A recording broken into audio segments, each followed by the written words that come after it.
Nem tô acreditando que eu tô gravando esse vídeo aqui pela terceira vez, mas enfim, vamos lá, né? Se você viu o último vídeo, a gente estava falando sobre a vida da Hilda Hilst e a sua pornografia. Neste vídeo agora a gente vai tratar um pouco sobre a sua prosa, tá? A gente vai falar a respeito de um livro, A Obscena Senhora D. Ele é o primeiro livro de uma junção de livros aqui de uma edição publicada pela Companhia das Letras. Esse aqui é o Obscena Senhora D. Tá? Então, a gente vai falar um pouquinho sobre ele. Esse livro foi publicado a primeira vez em 1982 pela Masao Ono. Era uma editora, né? Eu acredito que essa editora já nem exista mais, mas depois ela foi publicada pela Editora Globo e agora ela saiu com a Companhia das Letras. É uma edição muito completa, tem vários contos da Hilda, é um box na verdade, eu também falei dele no outro vídeo. E tem aqui vários contos dela, desde pornografia, tem até os seus contos mais sérios, tá? Então aqui nesse livro fala um pouco sobre a sua prosa. Hilda foi conhecida por publicar muitas coisas, então Hilda tem muitas obras aí publicadas. Ela fez poesia, fez teatro, tem crônicas, tem prosas, tem de tudo um pouco, né? Mas na junção da poesia, da ficção e do teatro é que saiu A Obscena Senhora D. Por que na junção dessas três, né? Se você pensar que é apenas uma ficção, fica complicado de você estar lendo esse livro. Este livro, ele trata bastante aí sobre a vida de uma mulher, que ela é muito poética, então ela é uma mulher solitária, ela inclusive vive sozinha, né, durante o livro inteiro, porém tem aí alguns personagens que estão presentes durante o livro, que a gente não sabe se é fruto da imaginação, ou se eles realmente são existentes, ou se são lembranças dela, né. Então, quem são os personagens? A primeira personagem é a Dona Rilé, que passa a ser chamada de Senhora D, tá? O Ehud, que é o seu marido, alguns vizinhos que aparecem ali, que passam a visitar ela, Dona Luzia, por exemplo, e o menino porco, tá? Depois tem um padre também, tem o seu Antônio, tem, enfim, alguns outros personagens ali, mas nenhum é interessante porque não são personagens, assim, da história, enfim, em si. Dona Hilda escreveu esse livro, assim, ele é um pouco complicado de você estar lendo. Para você entender, eu tive que primeiro ver um vídeo do Projeto Ocupação, que teve quando a Hilda foi apresentada, foi homenageada na Flip. Então, através desse vídeo, eu consegui ler esse livro numa linearidade, né? Por quê? Eu li esse livro aqui já 2 vezes, e nas 2 vezes que eu tinha lido até hoje, eu não tinha conseguido entender quem é que estava falando o quê, e aí você lê apenas por ler, você não consegue ter ali, você não consegue absorver o conteúdo que está passando. A Dona Hilda, eu tô tão íntima de Hilda Hilst que já tá parecendo que é minha mãe já. Hilda, ela foi uma pessoa incrível, e esse aqui pra mim foi um dos livros mais importantes e o mais difícil da vida dela. Por quê? O que eu conheço de Hilda Hilst? Eu conheço um pouco de sua poesia, eu conheço O Caderno Rosa de Lori Lambe, Cartas de um Sedutor, Contos de Escárnio, pornografia. Depois Tu Não Te Moves de Ti, A Obscena Senhora D. É o que eu tenho de conhecimento. Então, A Obscena Senhora D, pra mim foi muito complicado. Cartas de um Sedutor é maravilhoso, um livro fantástico, eu vou fazer resenha também. Mas assim, A Obscena Senhora D foi um livro complexo pra mim, porque assim, ela assemelha-se muito ao Saramago, por exemplo. Saramago é uma pessoa onde ele escreve tudo ali sem pontuação. A Hilda não, ela não escreve apenas sem pontuação. Ela usa algumas vírgulas para dar início a uma outra pessoa quem está falando, e outra vírgula ali para colocar uma linha de pensamento, uma linha de raciocínio dela. Então aí, se você não se atentar, você não sabe quem é que está falando o quê, e se aquilo é real ou se não é real, se é lembrança ou se não é lembrança. Então vamos lá. Logo no início do livro a gente tem aqui, Hilda tem umas lembranças de quando eles tinham ali cerca de 20 anos e 25, ela e o Ehud, né? Nesses 20 e 25 anos aí, o Ehud já sempre questionou o tanto que Hilda faz de pergunta, que Dona Rilé faz de pergunta. Então ele fala assim, viu, para de ficar falando aí um pouco e vá fazer um café pra mim.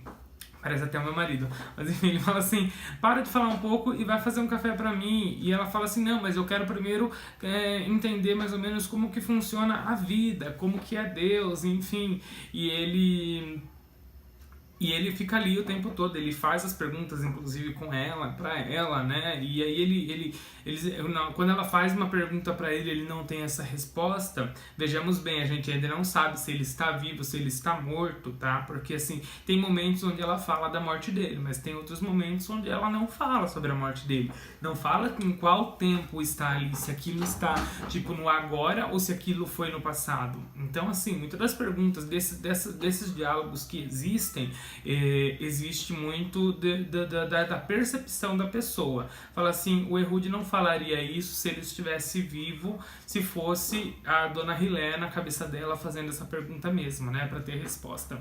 Então, a gente tem que ter aí uma certa percepção de quem é que está falando o que e em qual tempo também. O tempo, ele é uma questão muito presente, assim como o amor e a morte nesse livro. Então, ela fala um pouco sobre o amor, a morte e o tempo. Dona Hillel é uma pessoa amargurada, então não foi à toa que um dia ela estava triste porque ela leu uma palavra de relição e aí ela não sabe qual o significado, ela vem e pergunta para o Ehud, o que é derelição? E aí ele também não tem essa resposta, eles pegam o dicionário e vão dar uma olhadinha no que significa abandono e desamparo. Então aí ele pergunta mais o porquê dessa pergunta, né? E ela fala que ela achou uma palavra muito triste, é uma palavra muito... Pra ela não foi uma palavra legal, foi uma palavra que mostra sofrimento, daí ele não entende, mas ele falou assim, mas você nem conhece essa palavra? Ela falou assim, é porque de derri me lembra derrota, e lição é uma coisa chata. Então, pra ela ali, já juntou um negócio ali com outro negócio e acabou que ela formou o próprio significado na cabeça, ela já sabia que a palavra não era coisa boa. Só que assim, no começo do livro também tem uma parte de explicação sobre o que significa derelição, onde ele fala assim, eu já te expliquei esse significado aí, e se você não tá prestando atenção, eu vou te apelidar de derelição. E aí ele coloca a senhora derelição, senhora D, e aí passa a vizinhança a chamá-la de derelição. Depois da morte de Ehud, né, ela tem 60 anos, então ele provavelmente deve ter morrido ali mesmo num ano atrás, não sei quando o Ehud morreu, mas ele deve ter morrido por pouco tempo ali. E depois da morte dele, que ela ficou solitária na casa, ela abandona a casa inteira e vai morar embaixo de uma escada, em meio a palhas. Então ela só tem acesso a uma janela, a uma porta e a cozinha. E aí a gente se pergunta como é que ela faz para comer, porque ela não sai na rua. E aí entra um personagem que depois no final do livro ou no meio do livro ele aparece em vários momentos, eu não sabia se ele era um personagem que existia de verdade, que é chamado de Menino Porco. Então aparece esse personagem e aí ele fala, tem um trecho que ele fala que as pessoas estão perguntando porque ele fica trazendo para ela frutas e carne. Então, ela não ficou de um todo abandonada, né? Ela tem alguém ali, porém não tem um nome, não tem uma personalidade, não tem um corpo essa pessoa. Então, também a gente se questiona ali quem seria essa pessoa, né? Mas, enfim, ela não teve filhos com Ehud e o pai dela faleceu. Então, ela ficou sozinha nessa casa. Os vizinhos tentam ali dar uma assistência para ela, eles aparecem na casa trazendo pão, trazendo alguma coisa, mas a dona de relição, a senhora D, ela assusta essas pessoas, então ela levanta a saia e aí os vizinhos começam a discutir, então tem aquele diálogo ali onde é muito engraçado de você ver, porque alguém invadiu a minha casa, eu levanto a minha saia pra você e é isso aí, eu tô no meu direito. E os vizinhos começam a brigar com o outro ali e ela fica só assistindo isso. Em outros momentos também, ela mesma fez, eu acho que ela costurou, se eu não me engano, em tecido, uma máscara com cabeça de porco. Então ela coloca essa máscara, sai na janela e grita com as crianças, começa a fazer alguns barulhos ali pra assustar a criançada. E os vizinhos vêm questionar ela, fala assim, por que a senhora vem aqui assustar os nossos filhos? E aí ela, tipo, dá um chute na pessoa, começa a gritar, ela é uma senhora bem perturbada, né? Então, durante o livro inteiro, é uma história que não tem começo, meio e fim, tá? Então, assim, tem apenas ali parece realmente uma história real de um momento agora, vivida agora. Então lembra muito Clarice Lispector, que pega um personagem e desmiuça esse personagem inteiro para que nós reflitamos sobre a nossa vida no dia a dia. A Derrelição, a senhora Derrelição, ela traz pra gente muitas perguntas e questionamentos que a gente não tem. Então ela pergunta, por exemplo, de onde vem o mal, qual que é o corpo do mal, quem criou o mal existe, e tem um padre que ela faz essas perguntas e esse padre não consegue essas respostas para ela. Esse padre, inclusive, ele foi mandado pela vila ali para perguntar para ela se ela gostaria de fazer a confissão, comunhão. Então ele quer saber exatamente qual é a situação dela, só que quando ele não tem essas respostas, ela enxota ele da casa e fala: some daqui, homem comum, porque ela não estava esperando o homem comum, ela estava esperando alguém que trouxesse essas respostas. E esse alguém, inclusive, numa outra conversa que ela teve com Ehud, ele fala que ela deveria ter casado com um doutor, com um filósofo, com uma pessoa que trouxesse para ele essas respostas. E aí ela fala assim, ele pergunta: por que você casou comigo? E ela fala assim: porque eu achei que o tempo me traria essas respostas. E ele não trouxe. E é uma história muito boa, faz a gente refletir muito sobre essas perguntas. Tem questionamento, é bem curtinho, gente, 57 páginas tem esse livro. Dá pra você ler em meia hora, em uma sentada só, como diria Tati Feltrin, porque ele é muito, muito fácil. Cheio de citações, cheio de reflexões, que eu não sou de marcar livro, não sou. Mas assim, olha, já pegando no começo do livro, você já consegue marcar muita coisa, porque tem muitas perguntas que a gente, se você marcar cada pergunta, você consegue refletir tranquilamente, dá uma história exatamente o que Hilda fez, dá uma história muito tranquila. E Hilda tem muito de Hillel. Vejamos que Hilda abandonou a cidade, a Hillel fala assim, que ela detestava as pessoas, ela detestava as gentes, então ela não queria as pessoas por perto. Então a Hilda, quando ela saiu de São Paulo e foi para o interior de São Paulo, que ela veio aqui para Campinas, e ela viveu ali naquela solidão não, né? Naquela solitude, onde ela só vivia com seus amigos, e ela recebia muito bem esses amigos. Então ela viveu ali com os seus amigos. A dona Hillel, aparentemente, ela vive apenas com quem ela quer também. Vejamos que tem ali o Ehud e o menino porco, as lembranças e os acontecimentos ali da vizinhança, mas a vizinhança ela bota para correr. Então faz a gente refletir aí se Hilda também é a dona Hillel, né? É muito importante ler esse livro. Eu acho que de todos os livros da Hilda, este livro foi o livro mais importante que eu li. Não é o livro mais interessante, o livro mais interessante da Hilda até hoje foi para mim Tu Não Te Moves de Ti, que é o livro da semana que vem, que eu vou fazer a resenha. Também vou fazer na semana que vem um tour lá pela Casa do Sol e eu vou trazer para vocês.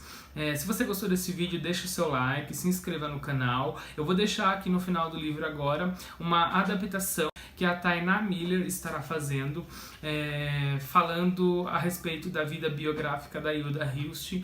É um trecho muito lindo, recomendo que vocês leiam, que vocês assistam até o final, porque vai valer muito a pena.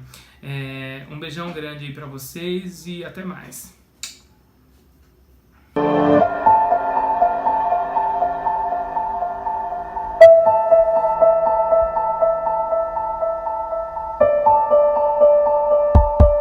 Eu tenho pedido a todos que descansem de tudo que cansa e mortifica: o amor, a fome, o átomo, o câncer. Tudo vem a tempo, no seu tempo. Eu tenho pedido às crianças mais sossego, menos riso e muita compreensão para o brinquedo. O navio não é trem, o gato não é guiso. Eu quero sentar-me e ler nessa noite calada. A primeira vez que eu li Franz Kafka, eu era uma menina. A família chorava. Eu quero sentar-me e ler, mas o amigo me diz: o mundo não comporta tanta gente infeliz. Ah, como cansa querer ser marginal todos os dias. Descansem, anjos meus. Tudo vem a tempo, no seu tempo. E também é bom ser simples, é bom ter nada, dormir sem desejar, não ser poeta, ser mãe, se não puder ser pai. Eu tenho pedido a todos que descansem de tudo que cansa e mortifica, mas o homem não cansa.